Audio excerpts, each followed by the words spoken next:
முன்னாள் குடியரசுத் தலைவர் ஏபிஜே அப்துல் கலாமின் நினைவு தினத்தை ஒட்டி ராமநாதபுரம் மாவட்டத்தில் உள்ள அவரது நினைவிடத்தில் தமிழக அரசின் சார்பில் அமைச்சர்கள் மரியாதை செலுத்தினர். மத்திய அமைச்சர்களும் கலந்து கொண்டு அஞ்சலி செலுத்தினர். கலாமின் முழு திருவுருவச் சிலை திறக்கப்பட்டது.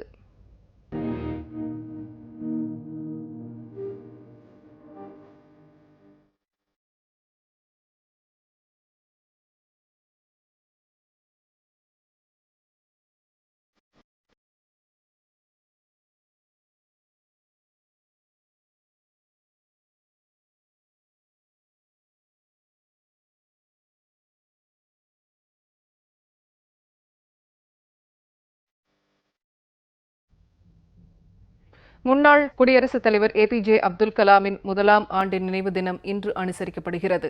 இதனை ஒட்டி ராமநாதபுரம் மாவட்டம் பேக்கரும்பு என்னும் பகுதியில் அமைந்துள்ள அவரது நினைவிடத்தில் மத்திய அமைச்சர்கள் திரு வெங்கையா நாயுடு, திரு மனோகர் பாரிக்கர், திரு பொன் ராதாகிருஷ்ணன் ஆகியோர் மலர் வளையம் வைத்து அஞ்சலி செலுத்தினர்.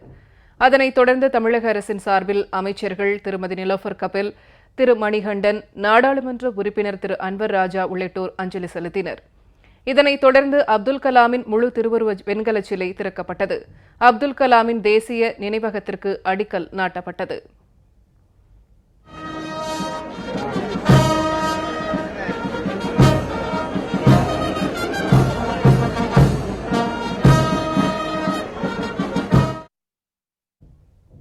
அப்துல் கலாம் நினைவிடத்தில் பிரம்மாண்ட மணல் சிற்பம் அமைக்கப்பட்டிருந்ததை மத்திய மாநில அமைச்சர்கள் பார்வையிட்டனர்.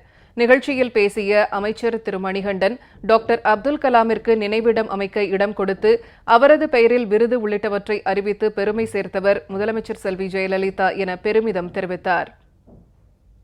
திரு கலாம் அவர்கள் 27/7/2015 அன்று மேகாலயாவில் உள்ள ஷில்லாங்கில் மாணவர்கள் மத்தியிலே பேசிக் கொண்டிருக்கும் போது நம்மை விட்டு இந்த உலகத்தை விட்டு மறைந்தார். புரட்சி தலைவி அம்மா அவர்கள் அவருக்காக அந்த சமாதியை அவருடைய நினைவிடம் எழுப்புவதற்காக சுமார் 2 ஏக்கர் நிலத்தை பேய்க்கரும்பிலே எனது சட்டமன்ற தொகுதியிலே புரட்சி தலைவி அம்மா அவர்கள் ஒதுக்கி இருப்பது நம் இந்த மண்ணில் உள்ள அனைவருக்குமே பெருமை பேர் பெற்றதாகும் என்பதை தெரிவித்துக் கொண்டு கலாம் அவர்களை பெருமைப்படுத்தும் விதமாக மாண்புமிகு புரட்சி தலைவி அம்மா அவர்கள் அவரின் பிறந்த நாளான அக்டோபர் 15ஆம் தேதி தமிழ்நாட்டில் இளைஞர்கள் எழுச்சி நாளாக கொண்டாடப்படும் என்று அறிவித்தார்.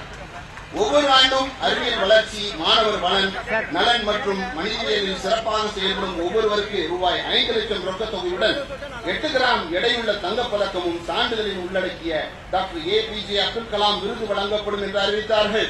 மற்றொரு விருது சமூக நலனுக்காக ஈடுபடும் இளைஞர்களின் செயலனை அங்கீகரிக்கும் விதமாக 15 வயது முதல் 35 வயது கொண்ட 3 ஆண் மற்றும் 3 பெண்களுக்கு ரூபாய் 50,000 ரொக்க தொகையுடன் பதக்கமும் கூடவே சான்றிதழும் கொண்டு முதலமைச்சரின் மாநில இளைஞர் விருது வழங்கப்படும் என்று அறிவித்தார்கள். இந்த 2 விருதுகளும் ஒவ்வொரு ஆண்டும் இந்திய சுதந்திர தினத்தினன்று வழங்கப்படும் என்று தெரிவித்திருக்கிறார்.